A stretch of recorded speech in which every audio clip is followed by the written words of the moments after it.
Okay, welcome to an episode of Galactic Nephology's Exploration. Um,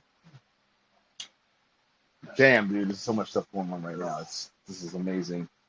Um, Amazing to see, amazing to experience, and I have so many different things to show today, and we're gonna probably go through some cloud analysis on some of these beings.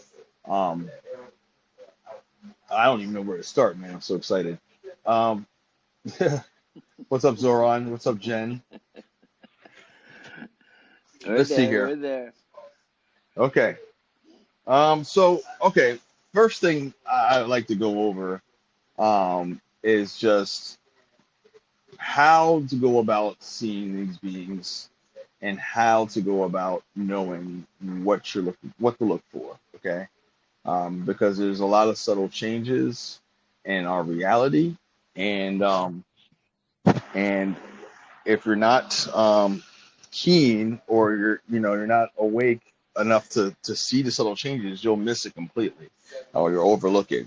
And a lot of us have been programmed to overlook things very quickly and dismiss it like, okay, that's what that is.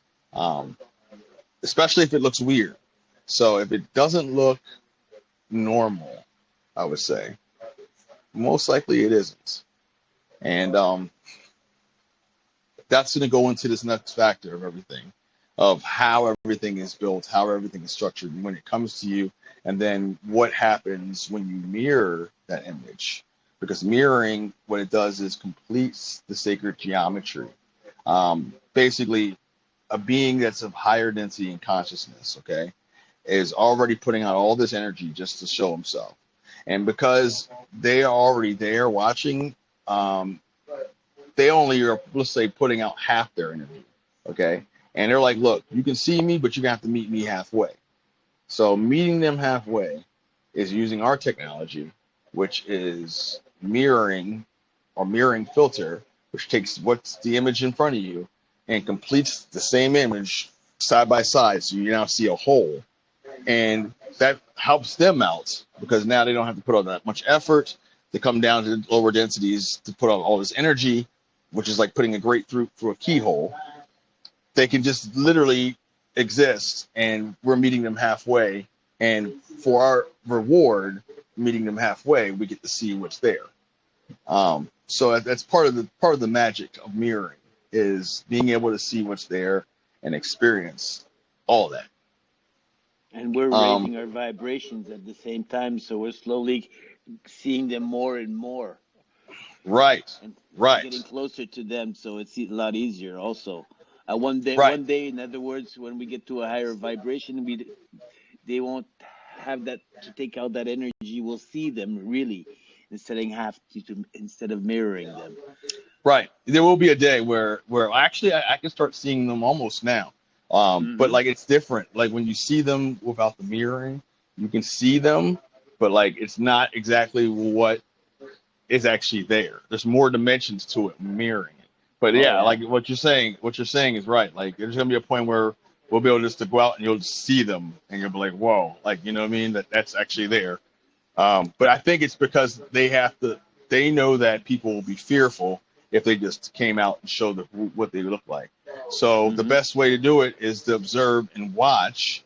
But for the people that are showing the intent of wanting to find that them seek, there's a prize there. They're like, okay, we're here, we're out in the open, but we need you to come meet us halfway for that process to work, and that's part of the self mastery and raising your vibrations.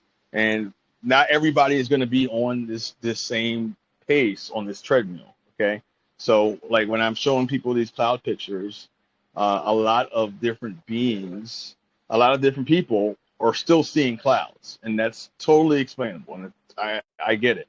Um, and when they're like, "Oh, I just see clouds," I don't. When I first started seeing them, I didn't understand. I was like, "You're just seeing clouds. You don't see this," because I assumed that everybody was going to be at the same level as myself because it's there right in front of me, and you'll be able to see. But what I learned is that there's a vibration that emits from them. It's like a frequency, and once you dial in to that part of yourself, um, where you're unlocking that frequency, you're able to actually, they didn't even remove the veil, and then now you're able to see details, faces, and things like that. So we're gonna get into I'm seeing them we're playing gonna around with you. yeah we're gonna get yeah they're messing with me right now. We're gonna get into some of these cloud pictures here. I was trying to post something here. Let's see here. Hold on. They're messing with my computer here. Yeah, and it's just you and me now. Yeah, it's all good. We'll do a couple pictures here. Analysis. I man, Zoran, since I mean we've been discovering this, I've been finding out that they've been getting more detailed as the time goes on here. And Yeah, I'll put my video on while we're just us two at the same okay, time. So that's cool. That's cool. Um, oh yeah, let me see here. So I'm gonna pin this. I can't do anything Okay. with my hair. All good, dude. All good. Shoot, I had to cut mine off. Okay, Yeah, so I'm gonna well, I want to let it mhm. go longer. Oh Sorry. Oh, yeah. that's true. You're recording there. I forgot Yeah, about yeah, that. you're good. You're good. No, you can be on. I don't care, dude. Like I said, more the merrier. So, let me see here.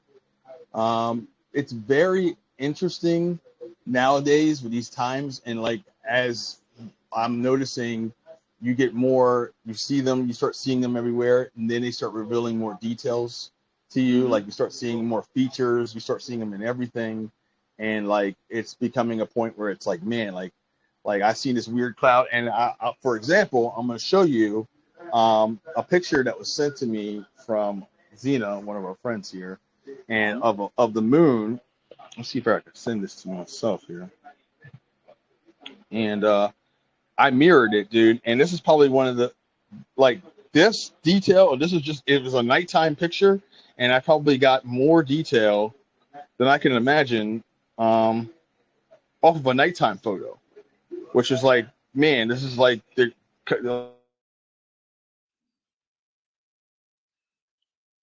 They're archiving you.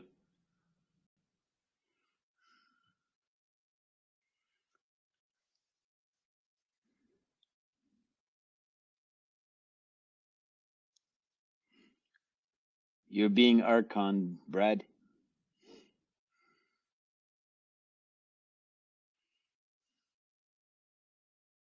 Hey, Jennifer. Brad's being archoned. out. Yeah, I got archons. They're like, no, we don't need you talking about this. This is how you know, okay? Because when you get archon like this on your own channel, it's like, like you motherfuckers. Okay, so where was I? Okay, so I'm gonna post the originals in here, and I wanted to it. Shit. Maybe I'll just do it like this. I'll just send it to. Yeah, I'll send it like this way because I don't want to do it like that. But we'll do it like this. So here's the originals. See the ding dong dizzle. There it is.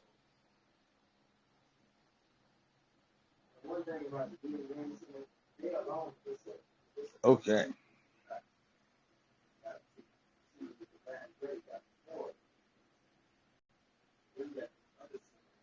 Okay. So these are the originals of this was a let's see here. My phone's acting weird. Okay. There we go. Okay, now I can see. Okay, so these were the originals of the moon coming out on the clouds. I think it was at nighttime. That was sent to me by Zeno. And just to show you an example of how to see them. First, when you see anything like this, it just you can already kind of see a face in there if you're keen eye to seeing things. Notice the cloud changes, the lighting in the cloud, and look how dark it is. Okay, this is all moonlight.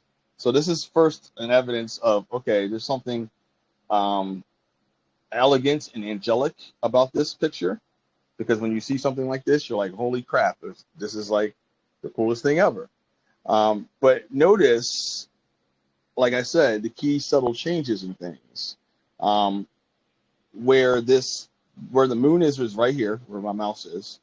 If you go up a little bit, you can kind of see it looks like a half a face here, with the nose, the head here, and kind of have like an eye, and it looks like his mouth.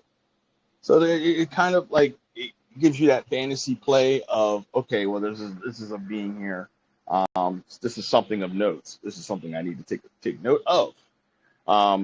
But that's the key takeaways. That's how you can discover more details in these beings and find out what's going on here. Is pay attention to these details, the hue changes, the colors. When you see stuff like this at nighttime, where it's just kind of right in your face. It looks like it's something, but you're not sure. Pay attention to that, because that's the key ticket to finding out what's going on here. Okay, and here's another picture, and just to show you, it's nighttime. Like I said, look how bright it is. There's the moonlight right in the middle, and look what's around the moon here. So this already looks like, well, it looks like something's going on here. I mean, there's two different shades of clouds. You have the moonlight emanating.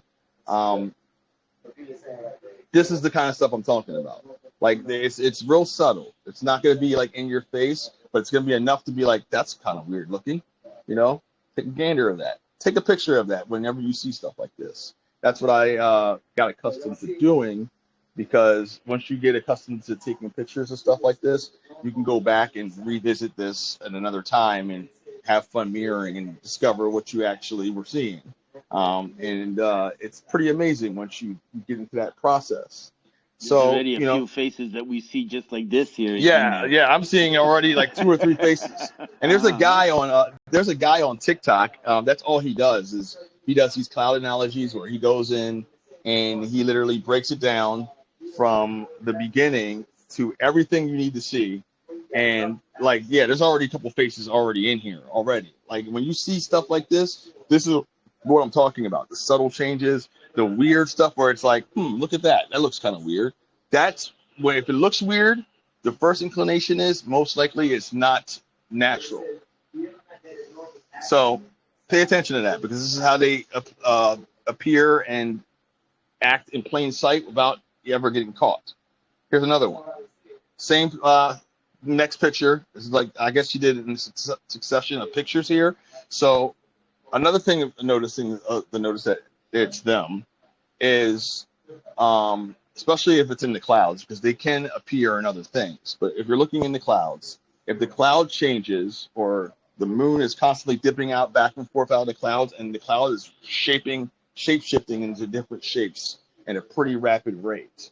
And like, if you notice that the wind's not blowing like that, or maybe it is, but still, like, I think she was clicking on the pictures here, and she has a succession of pictures, and this is the next picture, and you notice the difference now. It's changed. Now you can see the moon, okay, and then you can see this hue change. Hue changes are important, okay? They are the building blocks to learning what's behind the veil here. So if you're seeing hue changes, you're seeing color like this at nighttime off a full moon picture, pay attention to that. That's key. And you already see some faces in here already. Like, I can tell you right now, when I mirrored these, I went nuts, dude. I went nuts. I'll tell you that. And wait till you see the detail. And this is why I say in these pictures. Okay, here's another one. Here's another original one.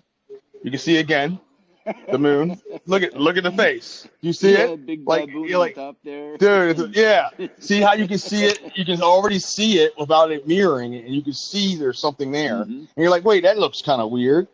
That's how you'll know. That's how you'll know.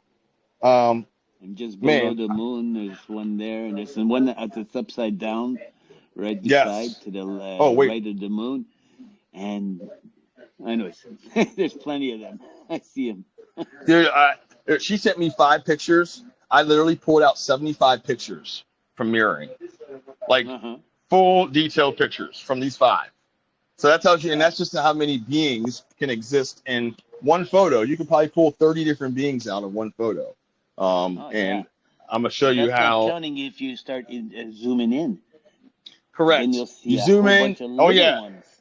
Right. And the little ones that make up the big ones and everything. So it's very important. Let me see here. It's very important to zoom in to analyze everything, because you'll see so much. Here's another original one.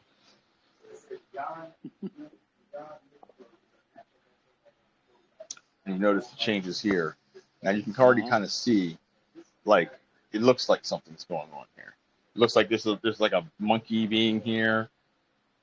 You know, it just looks weird. Yeah. You have these two clouds mixing in. Now, I think this is one of the original ones too. You can already see. Now we're gonna let's see here. Yeah, and this one up. Go back. One more, so you see it better. This one, if you look at the bottom left, in the dark blue in the cloud, 2 eyes and eyebrow. It's a face. Oh yeah, yeah. Oh yeah. I can see it, and then also in the shading up here too. Oh yeah. It's very, very interesting. And we watched all that because when you do actually mirror, those details actually are important. So it's important to keep an eye out for the hue changes, the sudden changes of color. Why is emanating like this? This is a nighttime photo. You're getting this much color and changes, and then the cloud just looks weird. You know what I mean? On top of that, so these are all the significant signifiers for you to pay attention to, because this is letting you know, hey, this is not something right. So the first inclination is, if it looks weird, that's probably going to be something of note, because they definitely stand out when they're just floating there. You know what I mean? And a lot of people are programmed to just write it off on whatever it is. But I can tell you that it's so out, like it's so noticeable that like you're like, well, that's kind of weird. Whenever you have one of those inclinations and thoughts about something you see in the sky, most likely it is what you're thinking it is. So, and this looks like he's eating. It looks like he's eating the moon. The moon. It looks like he's eating the moon. Uh-huh. So she caught him kind of doing that, and it's just kind of crazy. But all right, so now we're getting to the mirrored part, because this is the fun part. So once you start learning how to mirror and catch every angle, you'll pretty much go through a whole picture, and you'll be like, man, this is insane. So this is one of my first mirrored pictures here, and off the first picture, that bear is around everyone. The one in the middle top there with the hat, I see him a lot of times. That's another one, like the fish that we see all the time. The this bear, one guy, yeah. this guy, that bear comes up all the time. You see his legs down here? He's like kind of like dancing. It just looks so funny, and he's just sitting there hanging out. Probably one of the coolest things when I first seen him. Yeah, this bear I've seen everywhere. Now this guy, the cool thing about this is, hey guys, hey Jen, hey Carrie, hey Sunny. Just want to say hi to you guys that come into the channel. So, hey Ann. Yeah, pay attention to the subtle hue changes, because they matter in the makeup of finding and discovering things. Okay, like with this moonlight here, the blues and the bright, I guess, ominous yellow clouds. You notice that it's the accents and the details, and then, like how Zoran was saying, when you zoom in, you actually see more of the beings that make up this whole image here. So you're not just getting just a dose, you're getting a whole plethora of just everything. But the initial thing you're going to see when mirroring is you're going to see the one initial being in here. But the unique part about this is you can flip this image upside down, and it's going to be a completely different being with multiple beings making up of it. This is what makes this what it is, because they're symmetrically balanced and whole. No matter which side you mirror it and flip it to, you're always going to get something unique in there. And that's hard. It's a hard trick to do, to be symmetrically balanced and still look like something, you know, and then be made up of multiple things. That's a hard task, man. So, yeah. I like the ZZ Top type guy in being like where the nose of the cat was. Yeah. Oh yeah. So with the beard and the black the glasses. So when you mirror and using the mirroring app, okay, there's going to be multiple mirroring points. You can mirror from the middle. You can mirror it from the outside. You can go from right to left. You can go from left to right, top to bottom, bottom to top. And when you do that, you're going to get something different almost every time on the initial.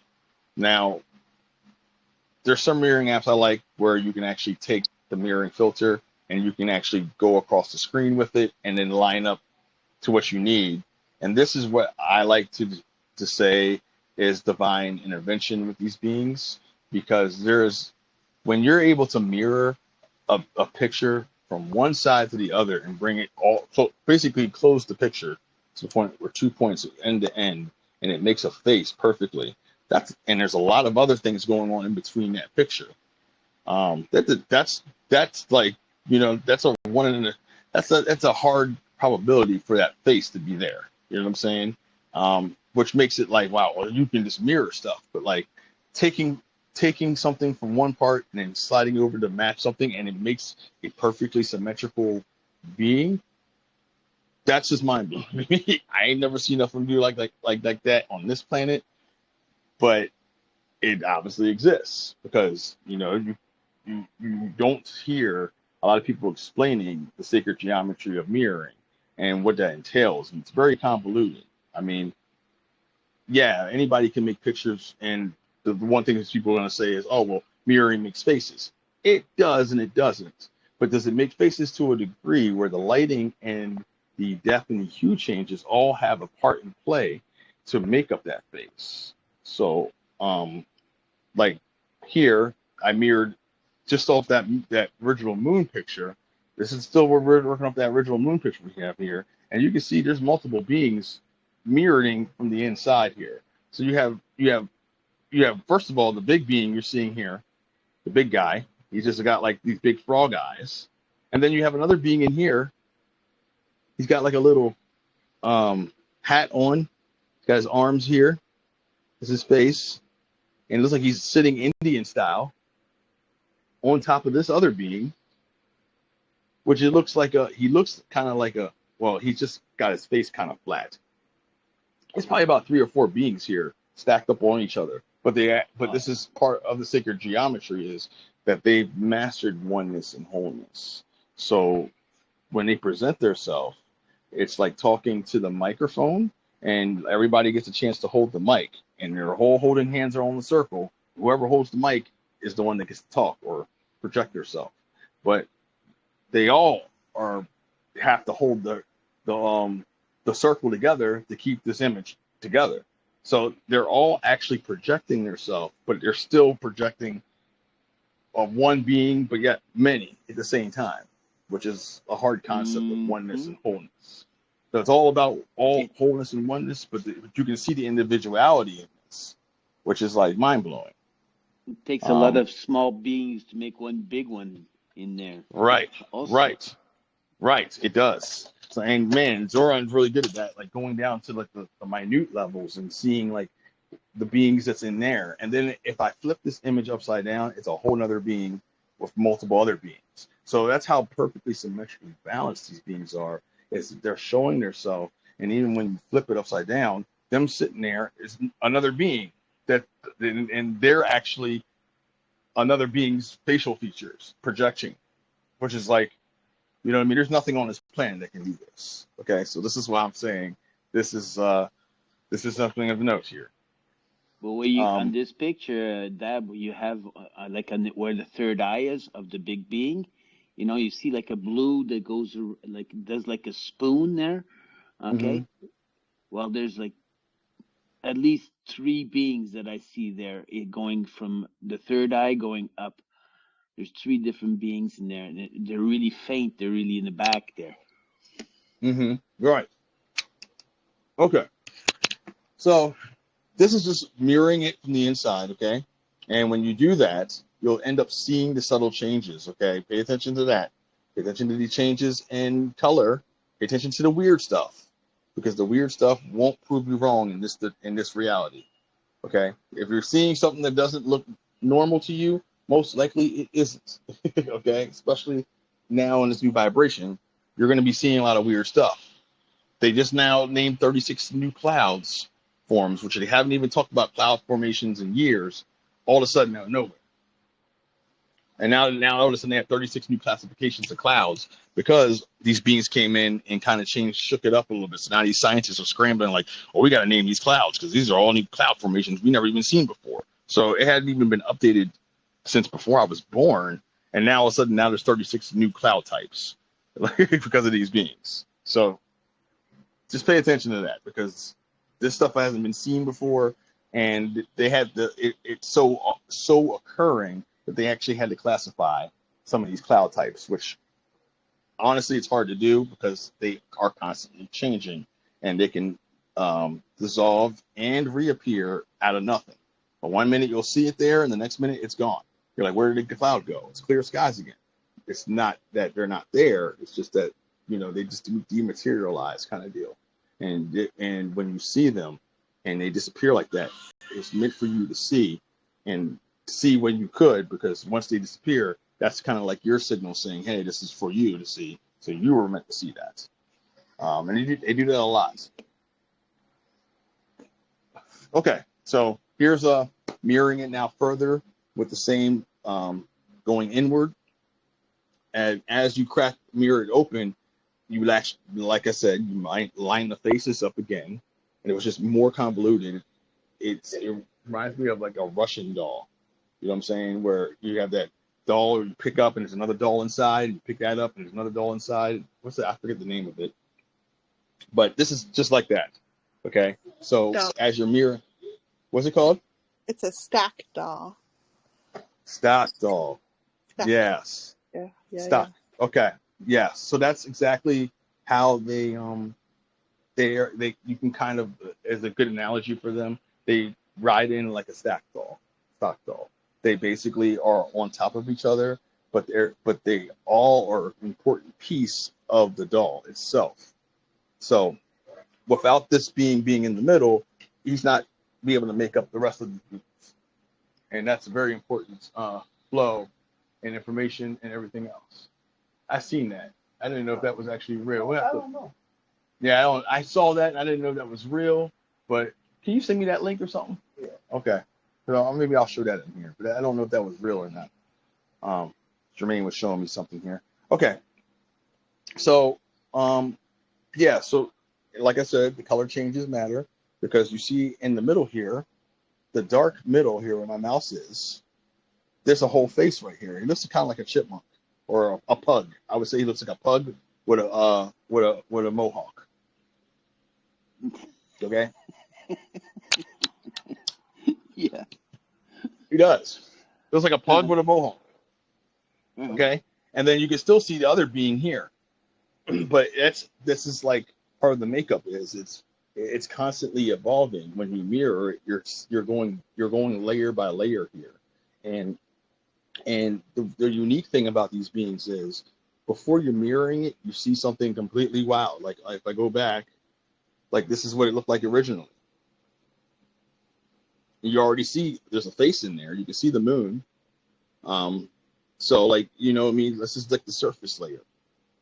Mirroring it kind of propels you into a higher density of consciousness by using technology, because they use technology and spirituality. They balanced it, mastered it.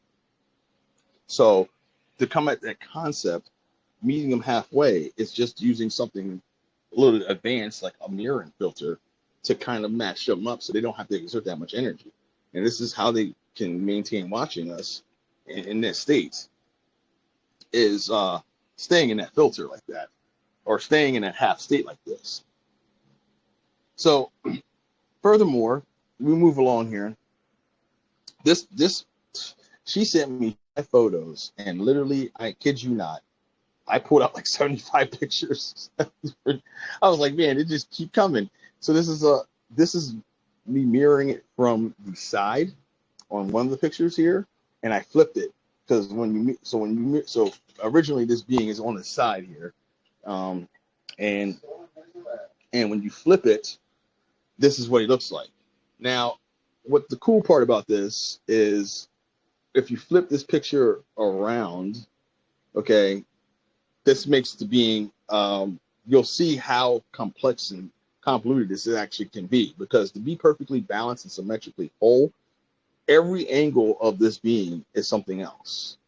So you can already kind of see, if you flipped it upside down, here it is. There's another being. You can kind of see it here. So go back. So you can see this being here. He's got a long nose and like pointy eyes. He's got like a helmet on, I think. And there's another being here. And then you can kind of see this other being behind him. Kind of, oh, wait, where are we going? Well, you got a bigger being there too. Yeah. The eyes. Yeah. Let me go back here. Yeah. We lost him. It went up. My mouse is going nuts right now. Okay. So yeah. Yeah, you got it, and you can see the bigger being behind here with the eyes. Kind of looks like ET a little bit, but this is what I say: you're dealing with something of a higher power and consciousness, because there's no technology like this that can do this in real time on this planet that's natural, that's using moonlight and clouds. Okay, so if somebody wants to argue with you, like, oh man, well, how can I explain this? This is the definition of angelic imbalance and high density consciousness, because they're coming in, they're dropping in to see you, and they're not just dropping in by themselves. They're coming in with multiple beings, and they're showing up in multiple facets in just one setting, which is very hard to do. Like I said, this is like mirroring it from the side and flipping it, and then like I said, if you flip it around, there's a whole other being here with multiple beings within inside of it. Now, some people are like, oh, it looks kind of scary. It looks, tempting or whatever. This is also what I want to say to people is, yes, there's multiple races, there's multiple different beings. Some of them are not going to look pleasant, okay? But just as like we look weird, we look at them weird, they look at us, some of them look at us weird just the same, because they like, you know what I mean? That it's not everything's going to be perfect. And just because they look weird doesn't make them evil. And I have to explain that to people, because it's about the vibration you feel when you see them and the manner of how you see them, which is very important. Okay? It's what you feel about them, huh? Mm-hmm. And how you feel see it. How you resonate with it. That's what I should have said. That's the better word.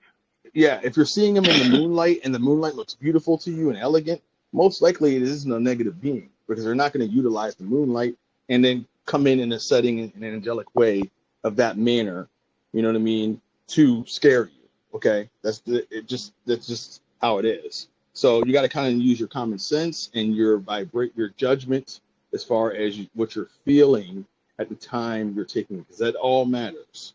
If you're feeling positive, if it looks beautiful and serene and elegant, and you're taking this, then that's most likely what it is. Now, I've encountered a lot of beings coming in like this, and I've encountered a few negative ones, but I have, out of like the thousands of pictures I have, maybe like 1 or 2%, I can say I had the question about it because of the state I was in and what was going on. But a lot of the beings that I have, so a lot of people are like, oh, he looks evil. But like, you know what I mean? There's a lot of beings that we don't know what we don't know what life is outside of our own life. So of course, something strange to us that doesn't look human and have features and looks elegant, because there are insectoids, there are reptile beings. They're not gonna be looking pleasant. That doesn't necessarily make them evil. So you have to understand, use your own judgment, discernment, and it matters on how you see them, what you're feeling at the time, and how they're presenting yourself to you. If they're doing it in a way where it's not threatening, it's beautiful, serene, quiet, most likely you're a positive being, because the last thing they're trying to do is scare you. When they gather up all like that, maybe they're just having a party. That too. I'm just kidding there, but yeah, you never know. You never know. And the really cool thing about this is, like, most of these beings don't even look like man. Some of them look, because they're etheric, and they're literally etheric. They're literally coming from the grid, the grids of the higher realms. So they're using light and natural energy. So when they come through and you mirror it, some of them you don't even think they're actually real. They look like, I would dare to say, cartoon characters. Some of them, but that's how they look. Mm-hmm. That's exactly how they look, dude. And you would be just shocked. You would be shocked. This is probably why I say a lot of our cartoons that we grow up watching when we were kids and our kids watch, and they were like had all these concepts and ideas. You're like, man, this is crazy. Where do you think they got those ideas from? There's disclosure and all that, because a lot of these beings, some of them, I dare to say, that's what they look like. I mean, they look exactly what you would think they would look like. So here's me mirroring it from the side here, and utilizing the same light. I'm still in the same picture. I'm now coming in a little bit more, and it matched up in this face. And here's the next set of pictures. So whenever I like to post, I like to put the original picture before I show you the mirrored. So now you get to see this is the original picture that I'm about to do next in the next mirroring. And you can already see the moon doing its thing right here. And look all around it. Look, you can see it now. You can see something going on over here. You can see something over here. All right here. Like it's actually, and then right where Zoran was saying, all in here too. So the moon's doing this at nighttime. You're seeing these colors, and it's like that looks beautiful or strange or that looks eerie. It's something. It's something of note. Now mirroring it, this is how perfect, and like I said, these beings could get, because when you mirror it, now the moon is these beings' eyes. You know what I'm saying? They utilize the stuff that we already have natural to come through to show themselves. And that's why I said there's no technology on this planet that can actually do this, which is what further cemented for me to know this is real. Because I've had a couple experiences where I interacted with them utilizing the sun's light, utilizing the moonlight, and still coming and projecting a face. So I've never seen anything on this planet that can actually do that. You know what I mean? That's natural. And there's another mirror from that picture. Now I widened it a little bit, and he's still projecting a face using the moon, the two moons that's mirrored as his eyes. And then there's other beings here. So like this is what I'm saying. Like when they come through, angelic. A lot of beings in there. A lot of beings in there. Oh yeah. So many. And then if you zoom in on this, you'll see there's beings all in the makeup, even in the face, the jaw structure, the eyes up here. There's at least like 1, 2, 3, 4, 5, 6, 7, 8, 9, about 9, 10 beings, maybe 11, 12. And then here's me mirroring it again on the same picture. I just closed in a little tighter. Now the hue changes. The darker shade actually makes up a face. And he looks like he's kind of got a skinny face. Looks like a cat, kind of. And then there's a being here at the top. Another cat on top, or a dog. Yeah, another cat or dog. Like I said, the Syrians, beings from Sirius kind of look dog-like, because that's why they called Sirius the dog star, one of them. But a lot of the beings from there are wolf dragon beings. So they look like foxes and wolf dragons. And if a dragon and a wolf had a baby, that's what they would look like, some of them. You got the Enterprise there looking from behind on the bottom there. Yeah. The Enterprise. Yep. This is just I was like, man, this is a mind-blowing picture. And the same picture, mirroring it now from the other side, coming in, and now it looks like a little frog on a lily pad with the two moons as his eyes. And then you have another being up here at the top doing something, and then there's a being in the middle.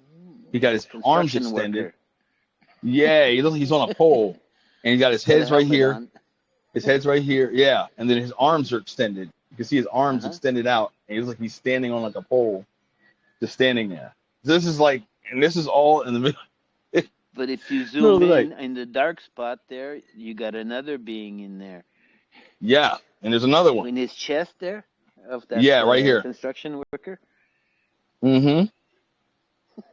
Right in here, man. So here's the same picture again. I zoomed in a little bit closer. You can see. Yeah, this one's nutty. Okay, so this one here is now we're mirroring it a little bit more to the right. Okay, and like I said, once you go across the picture more, you can actually start seeing them. And this is how they utilize the lights from what we deem natural to yet again come through. So when you mirror it, I mirrored it and I lined it up so that way you can see the two moons, and they're utilizing the two moons mirrored to make his eyes. And then there's a face here under it.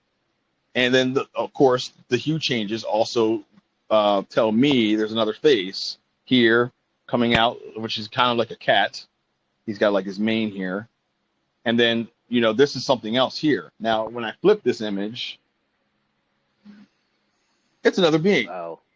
Mm-hmm. So you completely flip the image. You have a cat here. It looks like he's got glowing eyes as the moon eyes. But then you flip it, and now it's a whole other being. And it's still utilizing the hue changes. This is symmetrically balanced and whole. This is the definition of oneness. When you have 4 or 5 beings all aligned and have their purpose to project, to be a feature. One being might be the eyes, one being might be the nose, but then he's his own being in himself. But when you can flip it, and then there's another set of beings on there. Like I said, I have not found technology that's on this planet that can actually do this to that degree. Can't. And I mean, not without Photoshop. Not Photoshop. No, this is all like this is what I like to explain to people is you give me a picture of a cloud, I can mirror it and show you what's in it in less than 5 minutes, and that's just on the first layer, like just going through it like this. Now, what Zoran likes to do, he goes deeper into it and shows you the intricacies of all the different details in the beings by changing the colors and the contrast, and then you can start seeing more things in here. I'm just playing with the contrast. The little beings. The little guys, yeah, that make up all of them. This is what I say the oneness and wholeness factor comes in, and which is part of sacred geometry and higher densities. Is once you become one with yourself, you can then start projecting yourself in this manner. So it's basically who has the microphone at this time to speak, and let's help him get his voice heard. So that's what all these beings are doing. I mirrored it a little bit to the right after this picture, and you can see there's another being inside him. Utilizing the two moons still, just to show you that it's mirrored. But the two moons are making an eye. And then I turned it to the side. And now when you mirror it to the side, okay, what's cool about this is you'll see it when you're mirroring it. You'll start to see it, but you have to literally flip the picture. And once I think it does that, there's like something that unlocks in our brains, and we see the image. We're like, holy shit, there's a whole other being here, And I had to do that a few times, and then I started like getting to a point where I'm like, okay, if I'm seeing a face that's lining up on one side when I'm mirroring it, then I'm automatically gonna flip it just because it's something else. If you're already seeing a face already like this, most likely there's another face when you flip this image. And there you go. I really like the being that's in the dark there. That's the shy one that's in there. Yeah, he's in the back. The eyes of this. Now he's the eyes of that big being there. But it's like if there's he's in a room behind or another dimension or something there. Yeah. Oh yeah. And then this guy looks like he's wearing a coat. He looks like a being. He looks like a weeble wobble wearing a coat. He's got a little coat on, lab coat on. You know what I'm saying? And like. He's just standing there. He's smiling. Now he doesn't look normal, but that's what he looks like. So, But do the other people see what you're showing? The people that's in the group here? Yeah. Do you guys see? Do you guys see these beings here? Do you guys see like a horse like face? A bird being. Yeah, like a bird being. The wings. The one in the center. That's all white, like a bird being. Yeah, I agree. Yeah. Nobody can see the horse face. And then what about this one? This is the same picture, just flipped. It looks like the guy has a kind of got like a droopy face, you know what I mean? And then there's a being under him that's like a. Well, that's the guy in the like at 3/4 up in the middle there, okay, with the darker lips, okay. At first, it reminded me of the fish that we keep seeing, but in a little different, But now it changed to me now. Buggers keep changing because now I see it being on top of him and I see the other one. It does. It's very eerie because like you'll see, and then that's the cool thing is you'll start seeing similar beings that you've seen before. For me, it's been a little different because like I'll see certain things. I'm like, I've seen that guy before, but then like there's so many that's coming through that's like it's almost there's so many that's in there that you almost have to like they have to kind of reoccur a lot for you to be like, okay, that's that same being, because literally there's so many beings here that are they're all like witnessing all this that's going on here. It's insane. Brother, I have a question. What'd you say? What are you getting this, and what possessed you to start mirroring the clouds? This is incredible. Well, this is a part of my journey, man. This is why I have to tell my story, because it's a crazy story, but like I promise you, it matches up on how I figured this out and found all this. Because just to summarize it, yeah, dude, I had to go through a whole journey, man, to discover this within myself, and I had to literally lose everything and gain it at the same time. Wow. Trying to figure this all out, and I kind of got nudged into this, to seeing them, which I found out later on this was my destiny to do this, because I was told as a kid that something like this would happen to me, but I didn't know it to this degree. And the journey is what makes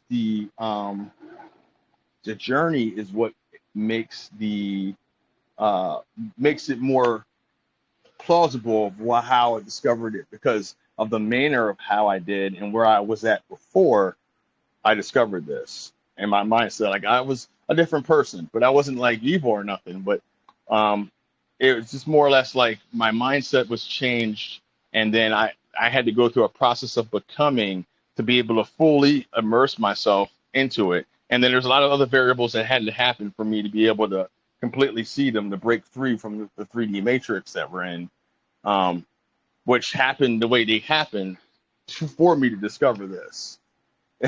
And since I've discovered this, I've been seeing them all the time. They literally came down into my camper. I've talked to them, like in the physical. Like I've seen orbs come up out of nowhere and talk to me, and just all types of stuff. But like that's, like I said, it's part of the journey is knowing. That's incredible. I started like around 86, but really in 2014, everything just started, ripping wide open. And then when I discovered the depths of the meanings and how gematria was a verification and how to use it to verify certain things, my eyes opened up so much. As soon as I saw these pictures, I was like, whoa.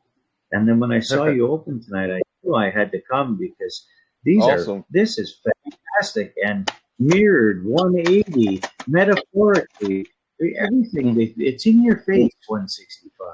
Right. And this is how they were kind of teaching us this without necessarily going into the details. But like when you think of a being that's angelic in a higher consciousness, how would they approach you? It'd be something to us what we deem natural, and we would just shrug it off as, oh, okay, it's just something weird looking or elegant. But that all matters in the interactions with them. Once you come to that point where you're seeing something weird and you're interacting with it, and then you notice the weather changes with it, the lighting of the sun or the moonlight changes, and then you have these different huge colors, that all matters. And then what matters is those hue colors are actually beings that are presenting yourself.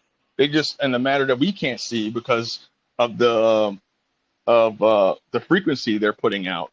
But what helps meet them halfway is the mirroring. The mirroring is the halfway point. So we're meeting them halfway without them having to exert all this energy. But it will be a point where all humanity will see them without mirroring. We'll be able to see them as they are. But they have it's like they don't want to do that part yet until everybody's ready to see them, because there's the last thing they want to do is scare a bunch of people. And if they came out and uncloaked themselves fully and showed everybody who they were, people would freak out. So they're doing it in a way to where they'll let you discover them without the need. It's like free will. If you want to see them, they're there for you to see. You just have to meet them halfway. And they'll know too when you are personally ready to be shown. They can read your intent. So you may see beings in the sky. However, with me, it's been a little bit more. For example, like I said, my family ship uncloaked just for me. And it was just for me to see, no one else. And I was standing in a Myers parking lot, grocery shopping. And just something just out of the blue just told me to look up in a certain direction. And there it was. And just going back and forth, back and forth, back and forth. And then it disappeared into a cloud. Yep, exactly. Then that's exactly how they'll do it. Yep, you're right. Yep. So, and then, it just, I look at the clouds now and I'm like, ship. They're all ship. And then what you're doing too is them projecting themselves, utilizing the clouds, utilizing nature, showing us, you're not crazy. You're ready for this. Dude, well, this is the thing. Like, as I said, the process of becoming. Because when I initially found out all this, I realized that I was guided by something divine to discover this. And then the situation I was in at the time of discovering was also important. But then, like, when I discovered it, I was so excited, and they were coming out, like, I'm talking about, like, full on blocking the sun out, like making weird designs. I'm seeing like dragons, full dragons with scales, like in the sky, all types of stuff. Like, and that's why I've been posting, and that's why I said it's the process of becoming too. Like, the journey of getting you ready to see them is just as important as seeing them, because then you realize, like, man, like, you guys have been preparing me for me to see them and to see them. Now it's not just, oh yeah, you see them, but like, I wanted to go and scream to the rooftops, dude, there's freaking aliens here, and like, they're here, like, right now, like, and people were like, you're freaking crazy, what drugs you on? Oh yeah, they'll visit you within your body. Like, they'll give you flashes, like you're here, but then you're somewhere else, and they'll show you faces. They will show you what space is like. They will show you what is like being inside a ship, and it's just to orient us back to coming back home. Because how many of us are going to actually be going back home after this is going? After this is done, so. Right. Well, there's some people here that there are older souls that are indigo star seeds or incarnates, and their star families. I am one of them. Yep. I'm an old soul. I'm one of them. Same. And for me, it's like when I saw the Pleiadian star system, like, I just automatically knew, boom, that's my home. Alcyone, boom, that's where I'm from in the Pleiades.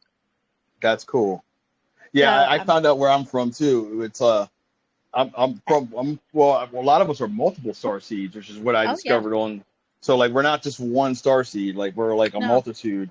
Like, I'm an Andromedan star seed and a Lyran star seed and an Octurian star seed.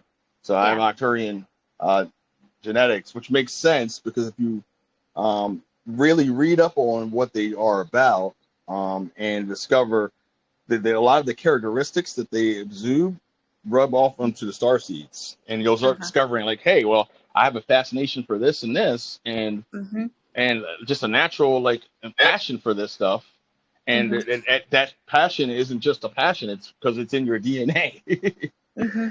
It's in your soul imprint for you to be this way. So that's where a lot of us have this knack for mathematics, or a knack for art and animals and things like that, because our genetics is tied to these star races that have that in their blood. Yeah, absolutely. What do you think when you hear, like, the writings in that of Ashana Dean. Dude, Ashana Dean's stuff is spot on. Like I'll give credit You to know why? I'll give credit to her, and Lisa Renee stuff too. You know what really bums me out is all of these people misnomering her writings and all her beautiful knowings as contemporary beliefs, and like I can't help but try and get people to understand contemporary is a lie that doesn't last long, and beliefs, their beliefs are shattered by knowings. You yourself know that by seeing what you're seeing in the skies. Right. Well, yeah, this is a hard pill to swallow, and this is one thing I had to learn in my experience and journey is that there's a timing for everything, okay? Because they even showed like the timing when they do reveal themselves to you is a divine timing for you to see them or when the intention is set. So when I first started having contact with them, I wanted to tell everybody, and I tried. I literally tried. I went around and I tried to get it out there. I was literally blocked 6 ways to Sunday on so many methods, and I found out really why that was because I wasn't ready to present them to everyone because I still didn't even know what I was dealing with and how I was going to present it. You know what I mean? I could have misinterpreted or misrepresented them, and they want you to be ready and fully understand what you're going through and what you're observing and experiencing and feeling before you go out and project that. It's the same with like self-healing and then healing others.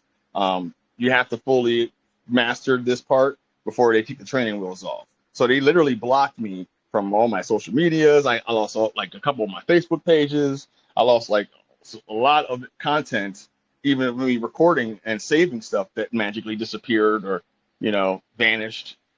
And and what's crazy about this is since I've been interacting with them, it doesn't matter about saving it. Like every day, I'm almost getting new pictures and new experiences with them because of the intention I set going in. When I was talking to them, I said, "This is what I want to do, and this is what I was born to do." And they knew this. Like this is like when you interact with them, you'll discover that they know it's kind of like a relationship where they kind of know you and they will hint and show you things that only you will know and recognize. And you'll be like, hey, wait a second, that's a character from, this anime. How'd you know this? How'd you know I would look at this? Because they know you. This is why I'm saying like a lot of these beings that are here aren't just strangers from another world. Some of them are actually, like Katie says, our star family. So they're going to send triggers to you because they know your intent. They know who you are. They know what you're going to pay attention to, and they know how to present yourself in a manner that you will only recognize, which is the experience. Like I said, the experience is the journey, and it's also the part of it. Actually, everything you said is just right spot on. And that you have this channel and this info and this footage is spectacular. And I commend you. You're doing a fantastic service to us all, brother. Well, thank you. I mean, I feel like humanity needs to know that this is what's going on. We get so convoluted with so many people, and I say people because there's a lot of humans that are purposely blocking this information so they can be to their self and they're not servicing others. It's a disservice to humanity by not telling the truth and showing that this is happening, and by nickeling and diming information for self-gain, which is what a lot of individuals in the disclosure and UFO community is doing. And a lot of them still haven't even seen a real being themselves. I know, and that you call them PAY triads. Yeah, exactly. They're only out there to make $1 off of it, and if they can't make any money off of it, they won't even help. And like you'd be surprised of how many people in this community have shunned me or blocked me from their channels. Like I get blocked all the time, dude. And now it's to a point where I don't care anymore. It's just like I'm about just getting information out. Wear it as a badge. If you're in your truth, then wear your truth as your badge. What did Trump say, man? Doesn't matter how many people tell you you're wrong in a corrupt society and system, just keep fighting, fight. Man, that's awesome. That's awesome. Mm-hmm. Shit, man, wear like a purple heart.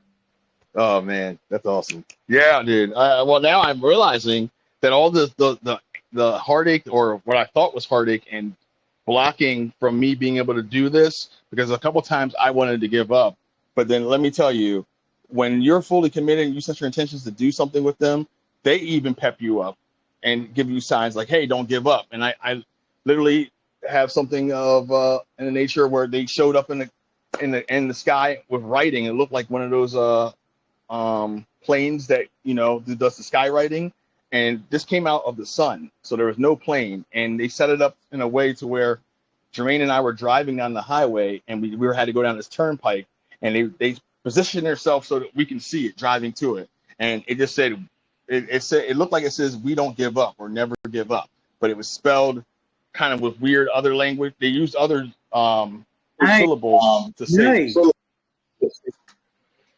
Nice. You know what? The presence of all that we're experiencing in this now, brother, is just so magnificently incredible, and just the depth of what you're sharing. Like, imagine if we could get this on mainstream TV. Dude. Man, that would be so cool. Yeah, dude, it would be cool as shit. No, they would not. No, not now. I would say in a little bit of time, yes.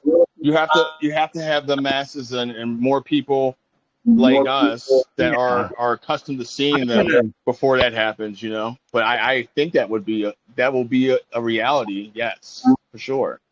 I seriously got to commend you, and always remember that they're also signifying to us that we know that you are magnificent co-creative beings. Just because you don't know yet doesn't mean that we're not here. Right. Man, it's incredible. Jermaine, I think your phone's still out there. Okay. Well, everything that I was told about these beings before I seen them checked out, which is kind of crazy. Like, from all these different creators or people. So like, there's some bit of truth in the UFO disclosure community with what it is. Now, we have to take everybody's word for it on what they look like, and that was the one thing I was like, well, if I'm going to dive into this, I need to know exactly what y'all look like. I need to know what's going on. Are these people's testimonies real? Because like, I didn't know anything about any aliens or ET races or none of this ascension stuff going into this. I had like a spiritual inclination, but like, I was completely blinded. And as far, would you see what? Oh, spiritually, I was blind. Some of these pictures have beautiful feline features in them.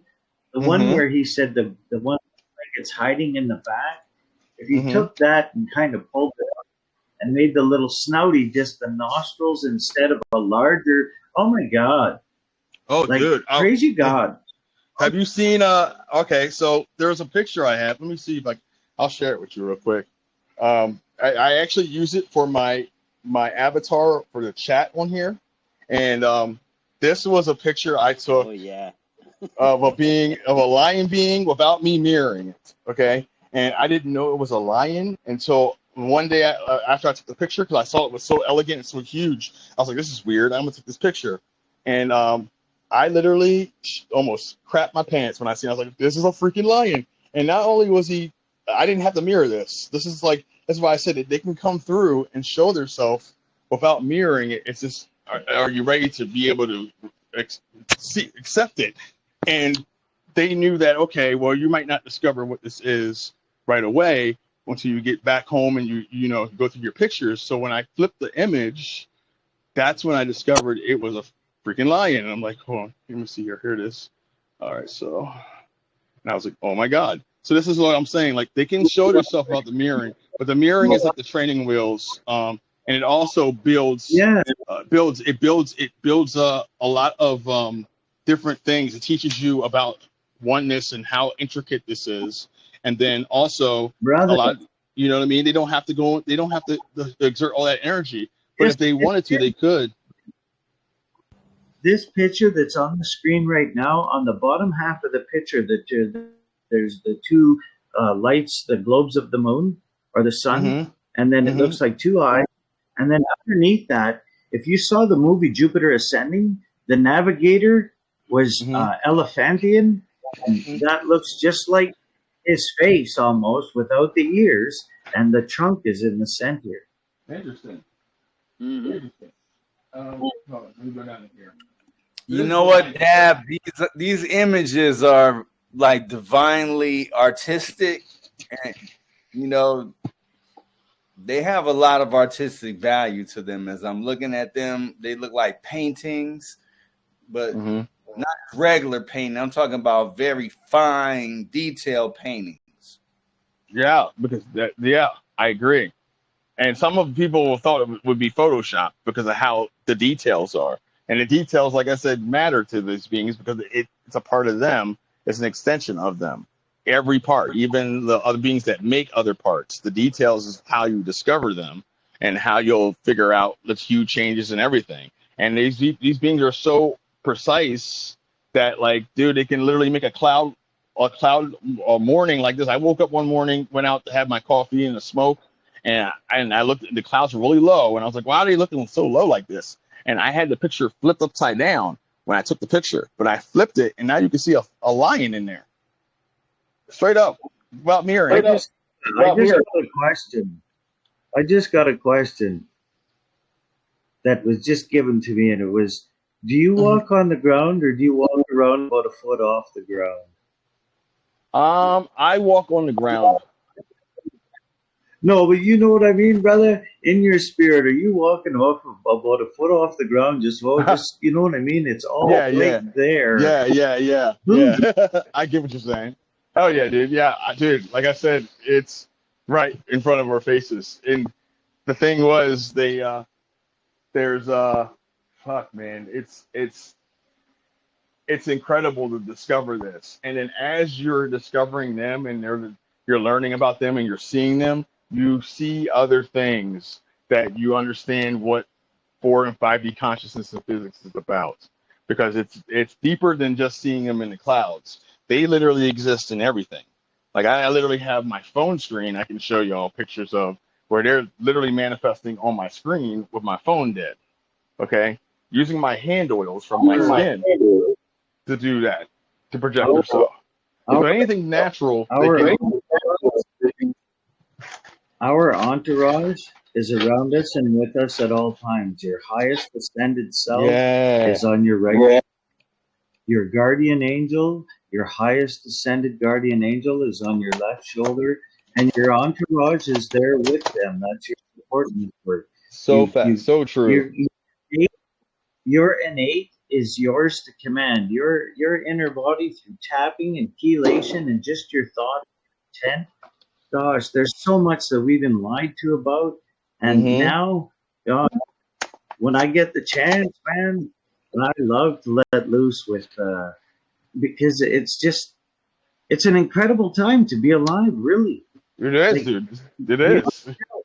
Dude, this is the stuff they talk about in history books, and they would never even imagine. And it's going to get even better because part of the higher density consciousness is creativity and imagination.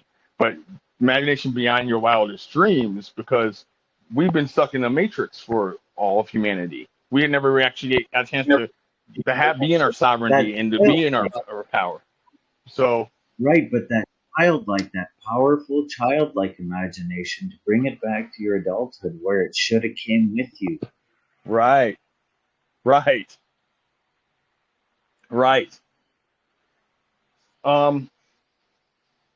Yeah, so as you're mirroring it, like I said, when you go you might come up with 4 or 5 original pictures that are like, weird looking to you, but I promise you, out of those 5 pictures that have those different hue changes like those originals, you're gonna pull up like 80 to 100 different pictures of different beings, and you're gonna have fun doing it to a point where you're gonna be like, they're gonna be coming to you so often that you're gonna be like, man, I don't have time to do all this, because you're gonna be mirroring all day.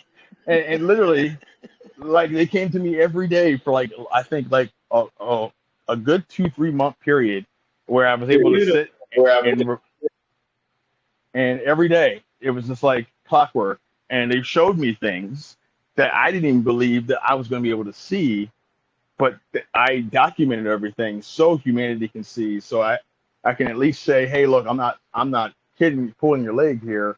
The experience and the journey of me going through what I had to go through was how I discovered this, because I had to literally strip myself of everything. And when I went through my journey, I ended up not having an ego and being balanced and being an effective deconscious by default because of my situation. And everything aligned synchronistically for me to be able to experience all this, enjoy the moment, and still keep experiencing it. So to this day now. Even with all the opposing negativity, you still persist on, because you know what? You're divinely guided. You're a magnificent co-creator, brother. Booyah. I thank you very much, man. Oh, I thank you too, man. You too, on my spine. It's divinely guided, man. That's why I said these beings are. There's. We all have our guardian angels. We all have beings around us. Some of them are waiting for us at our own time to awaken, so they can also do the same things they're doing to me as they're doing to you on your speed and way that you'll understand it. And it's until we take that step and we say, okay, what else I have to lose? I'm here with their intent, because you don't even have to even explain to them. And having a conversation with them is telepathic, even though you can talk to them, because I've done both. But like they can see everything, your intentions. They can almost read your mind. And like when you're seeing them in the physical, and like they're an orb and they're flashing and strobing at you, and like they're strobing to thoughts that you're hearing in your head real time, that's when you'll notice like, oh shit, this is real. Because like they're literally I'm having a conversation with them, and I'm not really having to talk much. And I can see them talking by the light that they're strobing at me. So like there's so many aspects on this, and this is just one aspect. They're just using the clouds as like a home theater. They don't have to come down to the ground much, but they do come down. They do come down a lot. And some of them, I've seen a couple of videos of some people where there will be orbs and beings around them, and they don't even notice. I think Zoran, you showed me a video where this guy was sitting outside, and it was that windy day, and there was those weird lights, vivid lights in the middle of the close to him, but everything else was all pitch black. And I was like, man, that just looks weird. But that's how they approached me. They literally controlled all the lighting. They actually activated fog, and made it like foggy. Okay, so there was no light, so they can actually control the lighting. And then they appeared in an area where there's no light, and they lit that place up, just strobing lights. And they even controlled the light, the only light that we had on around that area. They dimmed it so that way they can show, and they controlled that environment. But it was a controlled setting to where it wasn't terrifying or scary. It was just like, they just rolled in and, hey, we're here. And when you see them, the energy is so high vibrational that like you're not scared. You're intrigued. You're wanting to discover. You're curious. And that's like a part of the process. People will think like, you're gonna be scared. If you're scared seeing them, then they're probably not they're not good beings if they're gonna scare you. You know what I mean? Because that's the last thing they want to do. They're that conscious. They're like, look, we don't want to scare you. We know this is gonna scare you. We're gonna approach you this way, and that way you can at least gently get accustomed to this. And dude, I have some crazy videos of them coming into my camper, like coming over close to me. At one time, dude, yeah. Oh fuck. Oh man, where's that video at? Hold on. That was awesome. And then when we mirrored those pictures there, and you had some in the camper at the same time, well, there was some outside the camper having a big party there. Dude, oh my gosh. That day I wasn't too sure, because when they came into the camper, I was seeing them come in, and it freaked me out at first. And I think they knew it freaked me out. And yeah, here it is. Here's the video. Here, I'll show you guys. I really don't show that many people this video, but There's a bunch of them, but here's one. Here we go. So I was sitting here watching a movie, and on my laptop. Here's my laptop. I'm sitting in my camper. It's pitch black. Okay. And then I started seeing my windows. 'Cause I had my windows kind of covered, but you can see the strobing lights coming through my windows. That's them. Okay. And you'll notice in my camper, orbs start popping up in my camper, like all over the place. And it's strobing all over the place. And I was like, oh man, they're actually in here. And then they moved my cover that's on my window and they let the light in, and then they came in. And then you can see like they're all strobing inside my camper, like just everywhere. Yeah, and that's one of them right there. They're at the window. That's another one right there.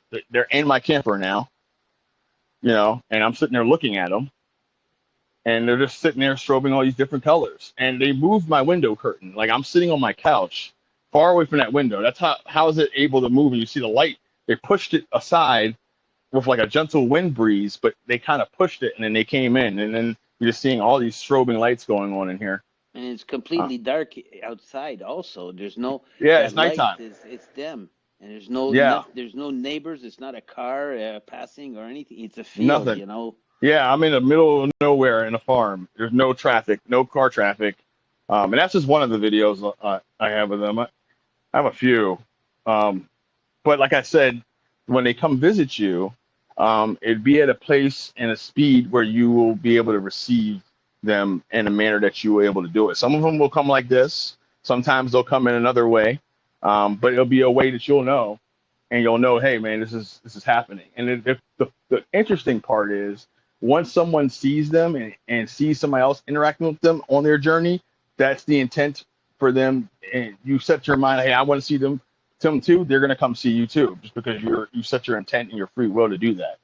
Because they're waiting for people that are all star seeds, that are all meant to see them, and they're star families. But they're waiting for you to change the process of how you're thinking and being like, hey, I'm ready to receive. And then they'll start showing you signs. You'll start seeing stuff, and they'll start coming to you pretty regularly, to the point where you're like, man, this is like, are you following me? Because I literally thought they were following me at one point. I thought it was a drone following me every night, or then somebody told me it was Venus or Jupiter. Like, that's not a planet. That's in our atmosphere, and it's moving while I'm driving. And literally, this thing followed me across 13 states when I went from Colorado to Florida for that conference. And Jermaine saw it himself. We were going 80 or 90 miles an hour on the highway, and this thing was keeping up pace with us, ducking through stuff. But it was still had to act like it was a planet or an orb or whatever floating there. So it had to keep its demeanor, but it stayed equal distance from us for literally 9 or 10 hours. The whole time I was driving at night, and I was going through the mountains and everything, and I was like, man, this thing is keeping up. And I recorded it moving, and I was going 80 or 90 miles an hour. So if it was a planet or a drone or a star, we would have dusted that thing. It would have been miles back. Why? It's equal distance to us, and it's moving with us in the air. And yeah, man, there's a lot of things they're showing. So if you see those things floating over by the moon, or they look like planets, they want you to the public wants you to think they're planets and stars, and they'll even make apps and star maps to map out the wrong maps of planets just for you to think they're planets. But I will tell you this, most of the time they're not planets. And they'll let you know that they're conscious and they know you're aware, because when you try to film them, they'll actually go up in elevation or down in elevation depending on where you're at. So if they don't want you filming them, they'll just rise up higher and get out of focus. And now you're like, wait, did this thing just go higher? And it does, and you don't even have to even go in the action of trying to film them. You just think it, and they're like, oh, you're trying to film me? I'm going to rise up. So this is like on like another level of consciousness where they can hear you and know what you're going to do before you do it, and kind of react before you do it. It's like, damn, I was just thinking about doing this, and I can never catch them. Until one day I said, look, I just want to take a clean picture to prove that they're real, and they actually came down and pulsated and did all this other stuff, and I got some crazy pictures of that. And that's what I knew that day. I was like, man, okay, this is some divine arrangement that's happening, and here's these beings that are everywhere, and they're in everything, and we're just going around not noticing. We're just thinking this is just natural occurrences, but this is something divine happening for humanity that's been in the waiting for a long time. So this is great. This is a great thing. When we see those things, it's good to talk to them. They'll answer. Yeah, they'll answer. Right, or you will they'll feel do things for you and stuff like that. So don't be shy to talk to them and send your intent, a good intent. And if you're full of love and happiness and you're happy and your heart's full of love, you'll see even better. Right. Man. But yeah, I don't even think we even went through all 70 of these pictures. There's a lot, dude. I mean, like, there's so many. I think this is still on that picture setting here, but it's just, I mean, you can't miss this stuff here. On some of the details here. This is off of the nighttime. This guy looks like he's got a eye problem here, but he's looking two different directions.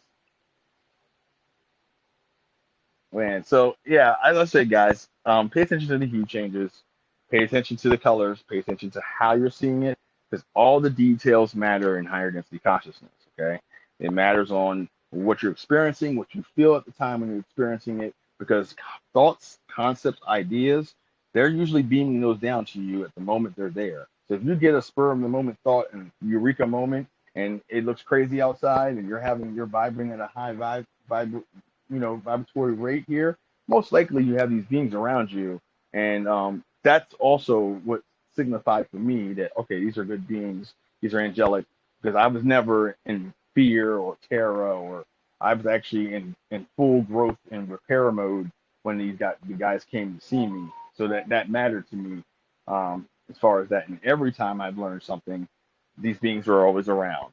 So that all matters. The details on how you're doing it, what you're doing at the time, what thoughts and concepts are you thinking of when you see them, before you've seen them, after you've seen them, like, that matters. You know what I mean? If you're in a state of fear and terror and you have a bunch of stuff going on and the beings look evil, most likely they're evil beings. You know what I mean? It's just, the nature of the business. But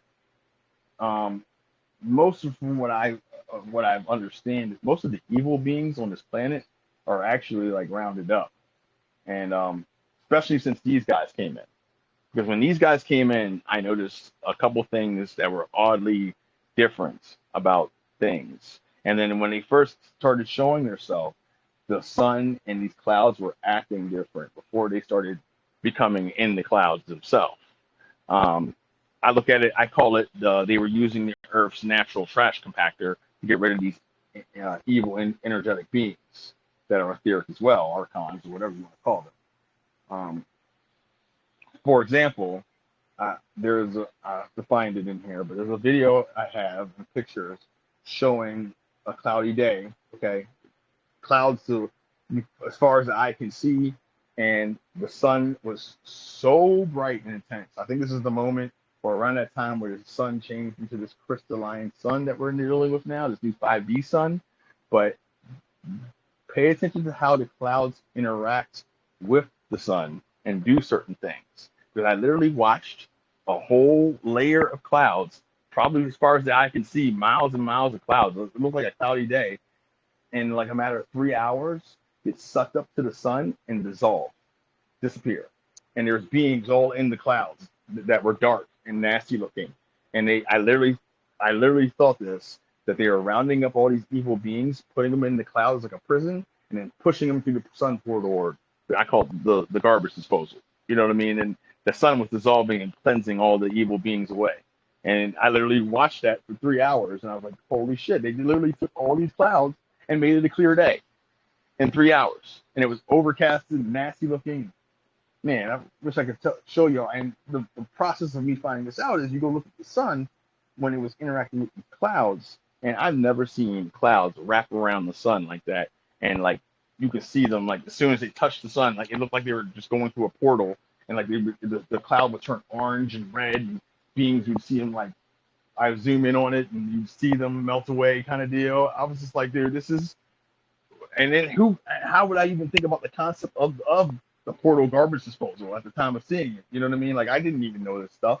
I'm like, the first thought I was thinking is they're purging all these negative beings, literally. And then shortly after they were doing that for a while, all of a sudden now all you see is these good beings here, all over the place. I don't see any more of these negative cloud purges no more.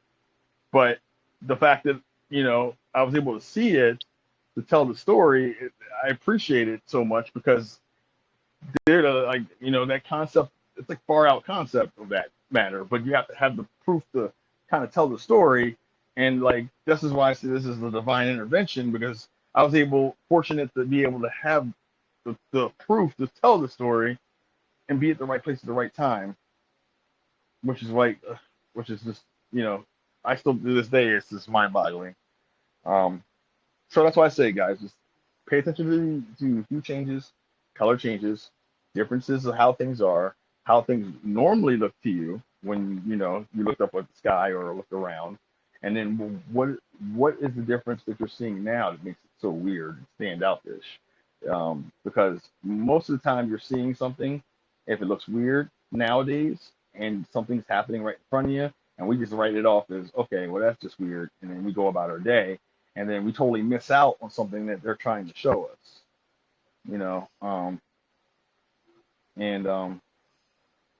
where the hell did I, okay, here it is. I think I found it. Let me here. Yeah, it was really hot this day too, man. This is one of those days, it was hot. Let's see.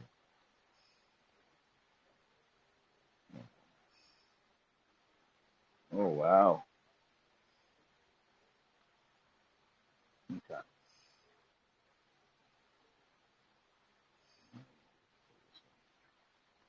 So, here's another example. Like I said, and also if it's a cloudy day or if it's a clear sky day and like you don't see any clouds, and all of a sudden, like 5 minutes later, a weird cloud rolls in and looks like this, pay attention, because you're not gonna see clouds with rings looking like this, okay, and it's surrounding the sun. Um,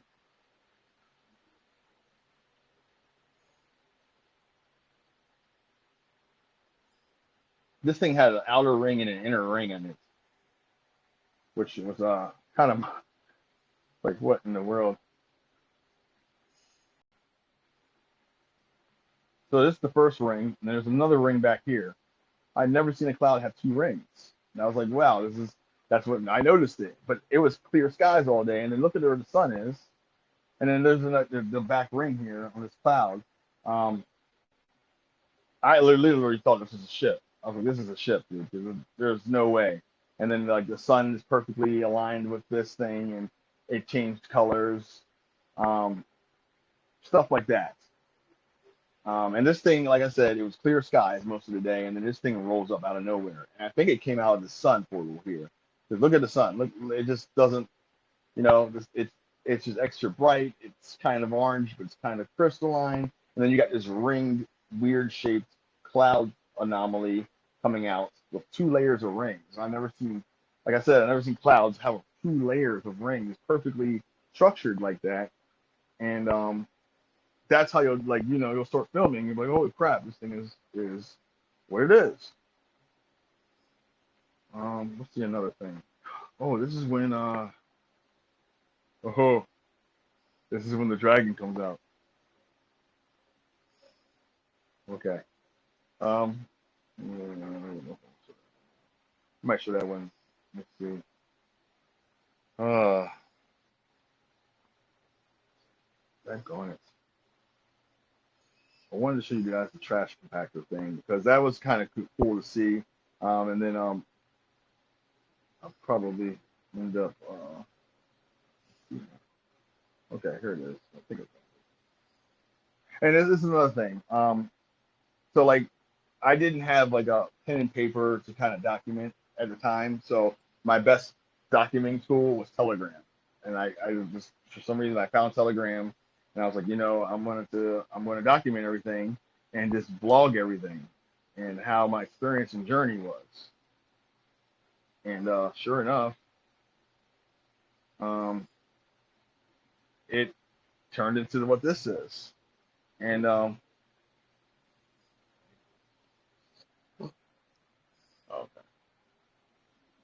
Let's see here. Let's go into okay. I'll show you another one of these here. So here's another video. I think you guys probably, some of you all probably seen this one. But this is one of my favorite ones because this is the one that shows what they're like when you actually see them and just out in the field or out near you. And they were about, I would say, 20 feet away, 20 yards away from me. And it was nighttime, and this is how they approach you. Like I said, they'll take over your environment, the lighting, and everything. The lighting across the field, they were minimizing, so my camera couldn't pick it up or anything like that. And then they were blinking and strobing like this. And then they were coming across the field, and you can kind of see them doing their due diligence to kind of slowly show themselves. And here they are popping up out of nowhere right in front of me. It's like, where did you guys come from? Remember, people, that's a field. There's no cars there. There's nothing. Yeah, there's nothing. It's a field. It's like that light you're seeing is like a quarter mile across the field. Okay, and they can literally take that light and they can manipulate it and bring it 20 feet close to you. So it looks like the light's right there, and then they can actually be in the light and control it.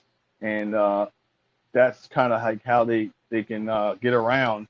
A lot of times they'll take over the lighting around you, and you'll just think it's just lights. You're like, oh, wow, these lights get so close.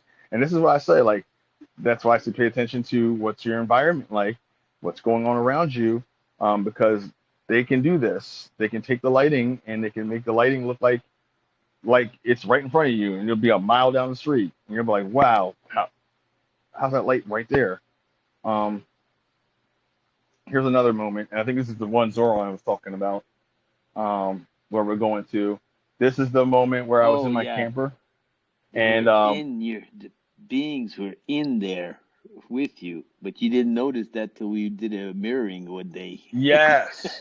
So I was looking out my window at them, and they came close to me, and you can see them, see the orbs sitting there. That's new. Normally, there's no lighting there. It's nothing there.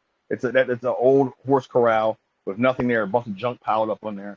They're just orbs floating there, and then you can see the reflection on my window from the light, from the only light that's out there, and you can see them right in here, but then there are orbs also right there, and they came close enough, but they were standing right at the window, and then you can see them right here too, right here. You see them right here, kinda, and right here, and right here, and here, and then they were inside the camper. They actually came through the window. And like if you change the enhancements, but they're standing right there. There's a bunch of them. And if I can, let me go back here. Okay, so yeah, this is one of those moments where you see them and you know you're looking for, and I just looked out the window and there they are. Now, the first thing they saw is these orbs out here, which is not, they're not usually there. So that's them.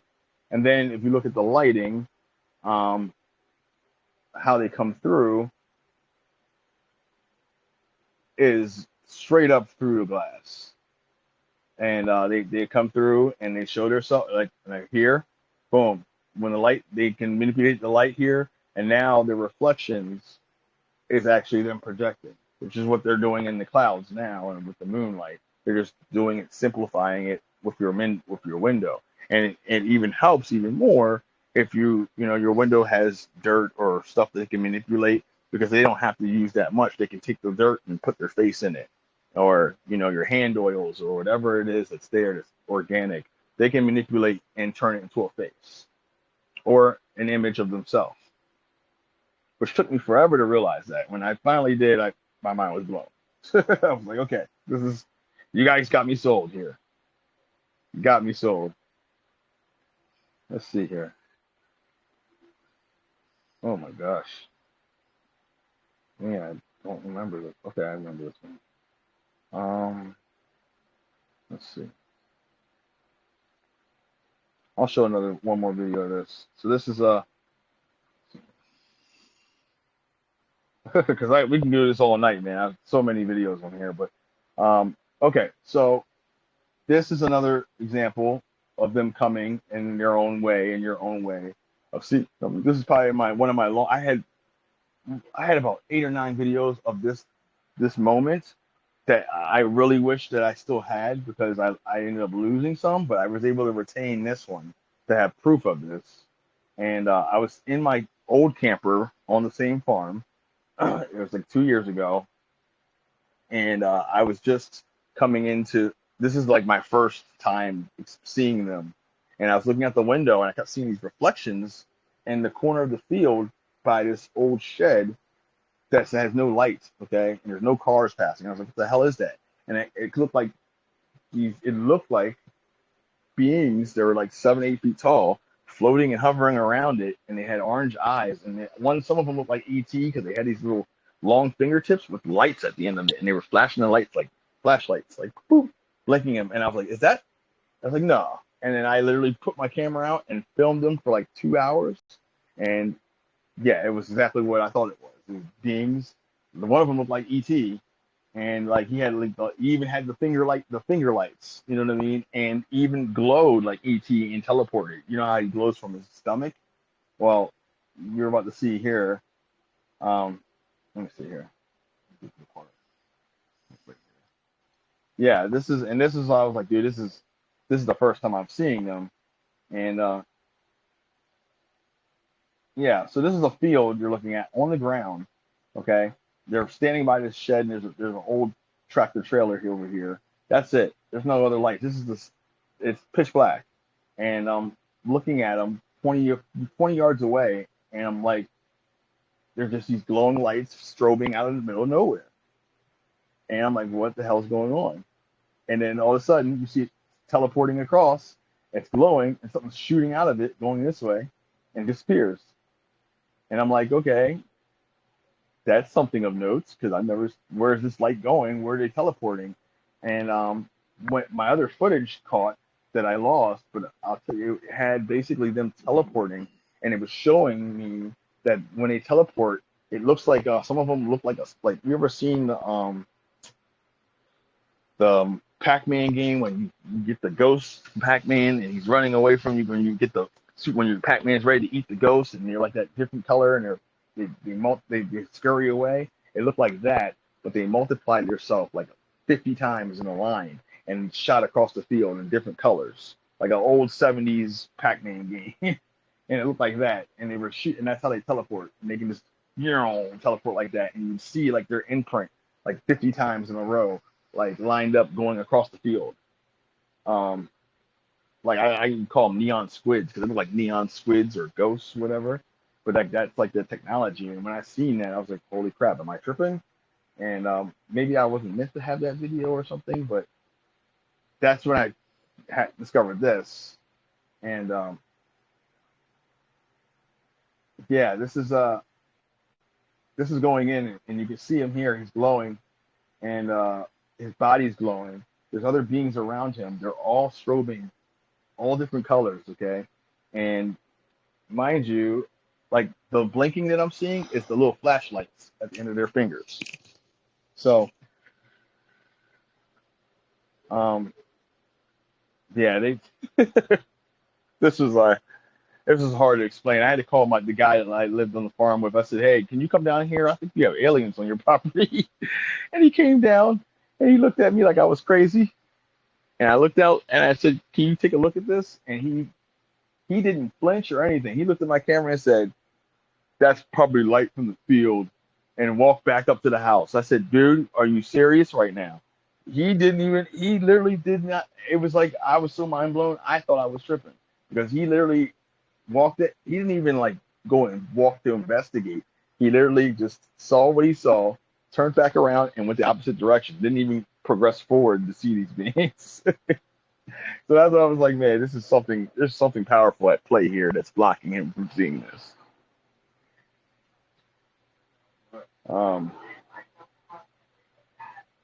Just crazy. I think they're angelic star beings, Merkabahs. Yes, very much Merkabahs. 10-pointed dodecahedrons, which I'll go into more. in another episode when we'll go into more of the Merkaba science and the 10-pointed star with dodecahedron, what it actually looks like. Because I have a video of it that I shot. Actually, there's a live that I have on my channel, my first live that I went on, and it was that.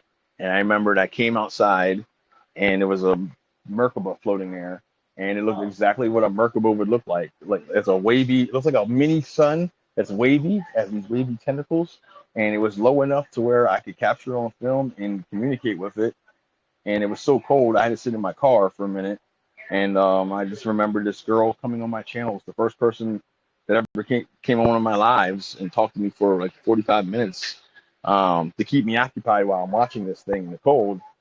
So that was an experience, but still, nonetheless, it happened, which I'm happy to share it because that's something I was having questions on myself recording it. Is this real? And then now, knowing now what I know now, it was.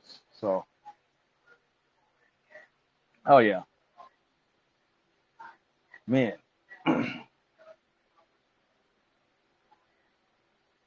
Okay, so, oh man, pay attention to the hue changes, guys. Pay attention to the colors. Pay attention to how you see stuff, how you interact with things, because they all matter in the grand scheme of your star family and these other beings interacting with you. And a lot of them are waiting to interact with you once you make that inherent decision and intention to see them. So,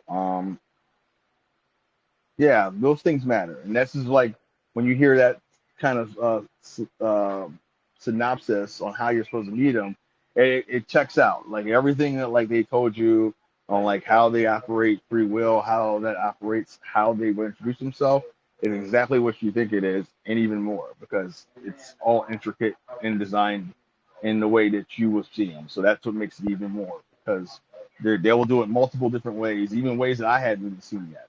So like this is a grand thing. This is an amazing thing happening. Humanity is now ascending. Star seeds are waking up. People are starting to remember who they are and having their own experiences. And pretty soon we'll be able to all see them without the mirroring. We'll all have this like mind. But until that point, it's still like a work in progress. And there's still a lot more people that are powerful in their own right on what they're here to do that need to be awakened so they can, get back on path on their journey.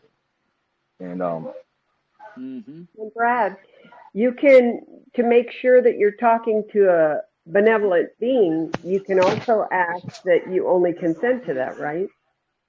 Yeah, so the first thing you do is you set your intention when you talk to them. You only want to talk to good beings. And then when you have that thought in your mind already, the intention, and you walk like that and you breathe it, like nothing can bother you, and you always breathe, you exude that, that's when it doesn't have to necessarily be said all the time because it's already commanded. And these beings already kind of make it happen for you. So you won't see any negative beings.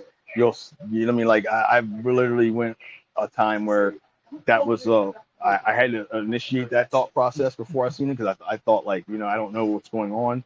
But then it got to a point of understanding that once you live and you set your intention of that's what it is, that's what it is. You don't have to say it no more all the time. It's going to be that way, and you already know it. So shall it be. And that's how it happens. But it's when you have that doubt is when that's that window, because you're not sure or not. No, you have to be sure once you set your intent into, and it's going to be done, and everything you do from that is going to happen. And so shall it be. It will happen.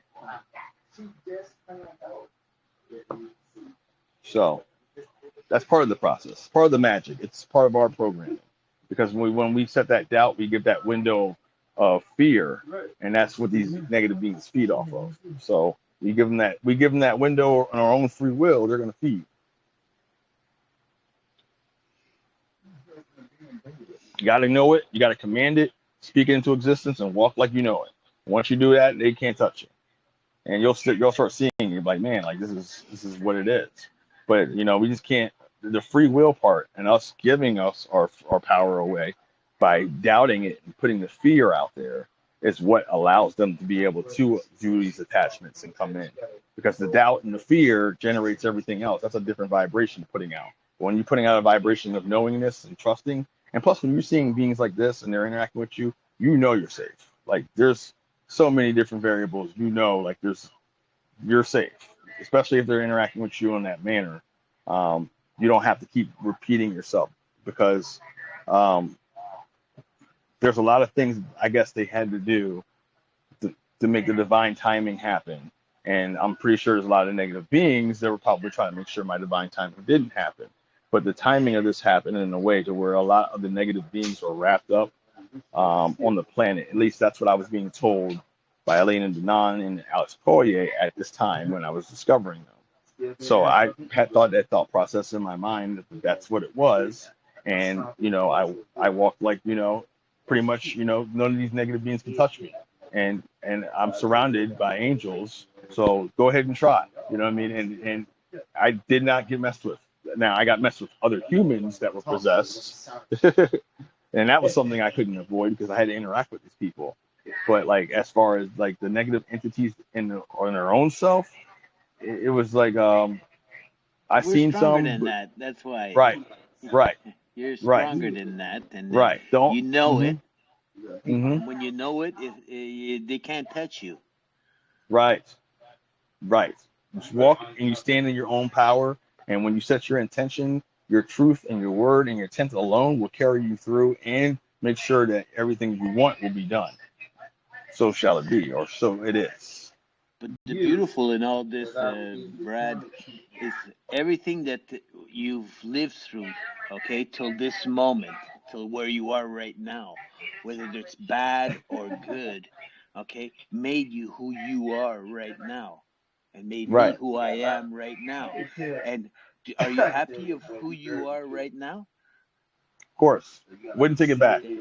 Like I'm glad that I went through the experience that I had to go through. So all the stuff that I thought was like on 3D consciousness, people would be doubting themselves, like why they're in this position. I was in this position and in the position I'm in currently for a reason.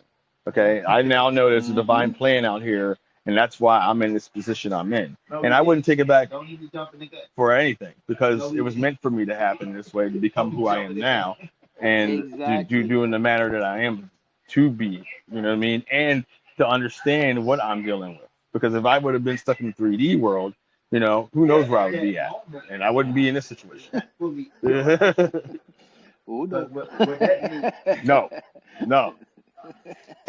would never take it back. I've always known we had more in store for us. I've always known that intuitively. Oh yeah. Same.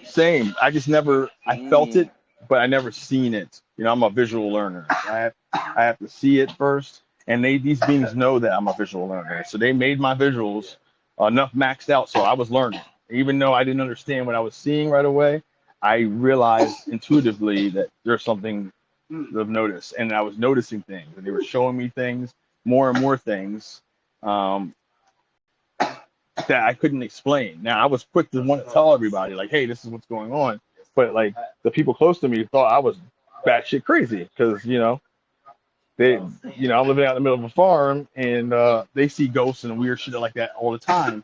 And honestly, I'm surprised. I'm like, where the fuck are these people at? Because, dude, there's so much weird stuff happening that the neighbors. I'm like, dude, are the neighbors aliens? Because I've seen them coming out of their house, like they're doing weird stuff behind their house, like the way they come in. It's like the neighbors have to see this. And this is across the field. I'm like, they have to see this. And like everybody out there where I was living at has like this weird backcountry mentality. There's just like, you know, we stay on our land, you stay on your land, but like, you know, we've seen some weird shit, but you know, that's just being out here. I'm like, come on, dude, this is just being out here. What do you mean? You guys see weird shit all the time and this is just what it is? No, this is not what it is. I had to come to grips with that. That's what I realized. This is exactly what I thought it was. And that's how a lot of times how they get in plain sight, because you have a lot of people still in their own way, even though they're seeing exactly what I was seeing. They were writing it off as just, you know, it's just what it is. And they have no control over it. and they weren't going to divulge into looking at it because they've been living out there for so many years and seen a whole bunch of craziness out there. So a lot of people miss their own divine appointments because they're stuck in the 3D matrix, and they refuse to let go or accept something else coming in. So they just write it off as quick as possible and try to get back into the matrix, even though they're far away from it. Because out there, the closest store to me was 20 miles in each direction. Okay. And the closest town to me was like 2 miles away and had a population of 300 people. So like in the game, you had the thing that ran out. That guy earlier explained it perfectly. He said, "Do you feel like you're a foot off the ground?" I feel high like that. I feel like I am floating. Like I said, it's so hard to explain. Like we all knew this was coming. We didn't know, but we knew. Yeah. It feels good. And it does. It does. It feels good that it's all real. It checks out to everything, you know. A lot of people that have had these experiences about seeing them and stuff, I would say a good 50% of them are telling the truth, but it's hard to find who's telling the truth nowadays because there's so many people out here, you don't know their intent, you don't know their motive. But from what I learned and pieced together, from what I could piece together on just the whole community before my experiences, saw a lot of the things checked out. And for some reason, I was guided to the certain individual I was guided to get the information I need to know to present to you guys now for my experiences. I didn't know anything of this stuff. You know, I knew who Ascalia was, but I never heard of Elena Denon or Danny Henderson until like 2 years ago. You know what I mean? And what really helped me out was Peter Maxwell Slattery in his Ascension teachings. I watched all 3 seasons of that, binge watched it before all these stuff started happening. Something told me to go watch that and make sure you have a lot of cameras ready to go. And I bought like $1,000 worth of cameras with all the money I had. For some reason, I was like, I'm buying cameras. I don't know what told me to do this. Oh, it's because I seen that thing and I wanted to catch more things. I kept seeing them, and something kept telling me, make sure you're ready to get your evidence, you know. And I went and bought these cameras, and within the day after I bought the cameras, like, I kid you not, stuff started happening, and it hasn't stopped. So that just goes to show you the intent here. Attention's everything. It is everything. Mm-hmm.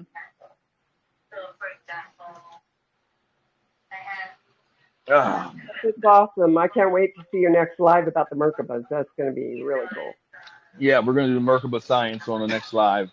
We're going to go more into how to tell it's them. I think I'm going to do a whole live on the fingerprints and the analyst of going through the how the fingerprints and the hand oils, because that's really important, is knowing the different parts.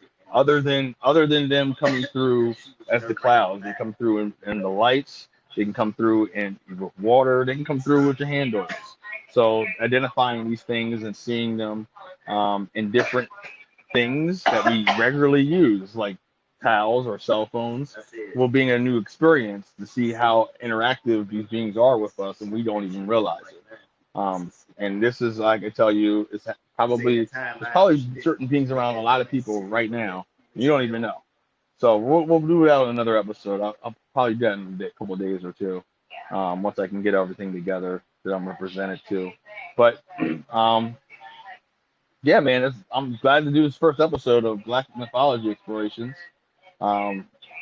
Be sure to follow me on Rumble, and also share this broadcast. And if you have any questions, or if you have cloud pictures and you want them mirrored, be sure to DM me at DadBrad100, and I will mirror your pictures for you free of charge. I just like to do it just for the thrill and just for the experience, and to show you how to do it. So be sure to send me your pictures of anything you like mirrored, and until next time, we will do the show again. Thanks for joining. Links are in my bio. Later, guys.